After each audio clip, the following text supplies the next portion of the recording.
اس کو گرفتار کیا ساحر حسن کو. سے بھاری تعداد میں جو ہے وہ ویٹ کی برآمدگی ہوئی جو تقریباً 550 گرام ویٹ تھی. ساحر حسن کا مرڈر میں کوئی رول نہیں ہے. نیٹ ورک کو جو ہے ہم نے 50% تو ڈائریکٹلی ہم نے ہٹ کر کے نیوٹرلائز کر کے ختم کیا ہے. مصطفیٰ قتل کیس ہائی پروفائل کیس بن گیا ہے. اس میں کراچی کی 3 ایجنسیاں کام کر رہی ہیں، AVCC، SIU اور CTD. AVCC نے جب یہ وقوع ہوا تھا اغوا کے اوپر کام کیا. پھر گزشتہ دنوں SIU نے ساحر حسن جو ایک معروف شوبز اداکار ہیں، ساجد حسن کے بیٹے ہیں، ان کی گرفتاری کری. ان کے پاس سے ویٹ نامی منشیات کافی مقدار میں برآمد کری. SIU منشیات کے حوالے سے کام کر رہی ہے کہ اس میں کون کون سے لوگ ملوث ہیں، یہ کہاں سے آتی تھی، کب سے یہ سلسلہ چل رہا تھا. اسی حوالے سے ہم آج CIA centre SSP Shoaib Memon صاحب کے آفس آئیں. ان سے پوچھیں گے کہ یہ کہاں سے پتہ چلا اور اس کے ساتھ ساحر حسن کے ساتھ کون کون لوگ انوالوڈ ہیں. آپ نے ساحر حسن کو گرفتار کیا جو ایک معروف شخصیت ساجد حسن کے بیٹے ہیں. یہ کیسے پتہ چلا تھا آپ کو کہ یہ شخص بھی اس میں انوالوڈ ہے اور اس کے تانے بانے کہاں سے ملتے ہیں؟ ہم نے جب ڈرگس کے اسپیکٹ کو جو ہے وہ انویسٹیگیٹ کیا ارمغان سے اور شیراز سے، تو انہوں نے ہمیں کچھ نام دیے، پھر ہم نے ان پر ورکنگ کی، پھر ہمیں کچھ ٹپس بھی ساتھ میں ملی. تو اکارڈنگلی ہم نے کارروائی کرتے ہوئے 23 تاریخ شام کو جو ہے وہ اس کو گرفتار کیا ساحر حسن کو.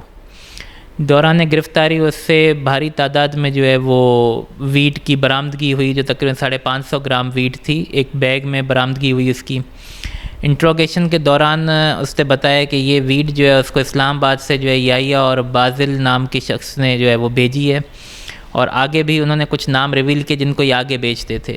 جو کیش کی ٹرانزیکشن ہوتی تھی وہ ان کے والد ساجد حسن صاحب کے جو مینیجر تھے ان کے اکاؤنٹ میں جو ہے وہ کیش آتا تھا، اور اس کے ایویڈنس کلیکٹ کر لیے گئے ہیں. جو موبائل فون میں جو ڈیلنگز ہوتی تھیں سوشل میڈیا ایپس کے ذریعے ان کی ڈیٹیلز جو ہے وہ کلیکٹ کر لی گئی ہیں، فورنزکس کے لیے بھیج دیے گئے ہیں، اور اکارڈنگلی ہم نے پوری انٹروگیشن کمپائل کر کے کیس اب جو ہے وہ متعلقہ کورٹ کو بھیج دیا ہے. تقریباً 2 سال سے جو ہے یہ کام چل رہا تھا اور 2 سال سے جو ہے یہ کام کر رہے تھے. ساحر حسن کا مرڈر میں کوئی رول نہیں ہے، لیکن ان کے ساتھ اٹھنا بیٹھنا تھا اور منشیات کی سپلائی بھی کرتا تھا. جو ارمغان نے ہمیں آگے کی طرف بتایا ہے کہ جی کون کون سے بندے اس میں ملوث ہیں، ان کو ہم انویسٹیگیٹ کریں گے اور ان کو پروسیکیوٹ کریں گے. اس میں شوبز کی پرسنالٹیز ہیں، بزنس پرسنالٹیز ہیں، کچھ الیکٹرانک میڈیا کے بھی کچھ لوگ ہیں، تو مختلف لوگ ہیں اس میں جو اس میں انوالوڈ ہیں. بالکل دعوے کے ساتھ کلیم کر رہا ہوں کہ اس نیٹ ورک کو جو ہے ہم نے 50% تو ڈائریکٹلی ہم نے ہٹ کر کے نیوٹرلائز کر کے ختم کیا ہے. دیکھیں کراچی میں جو یہ آتی تھی پرائیویٹ کوریئر کمپنیز، اسلام آباد سے جو ہے وہ پرائیویٹ کوریئر کمپنیز کے ذریعے آتی تھی. ان کا نیٹ ورک بھی ہم انویسٹیگیٹ کر رہے ہیں. جبکہ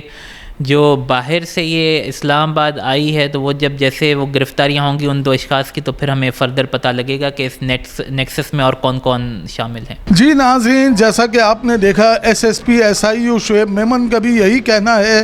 منشیات کے حوالے سے مصطفیٰ عامر کیس میں جو بھی گرفتاریاں ہوئی ہیں ان پہ سختی سے کارروائی کی جائے گی. جو بھی اس میں انوالوڈ ہوگا منشیات کی اسمگلنگ میں، جو بھی اس کا ساحر حسن کا ساتھی ہوگا جس نے اس کی معاونت کی ہوگی یا سہولت کاری کی ہوگی، ان سب کے خلاف سخت سے سخت کارروائی ہوگی.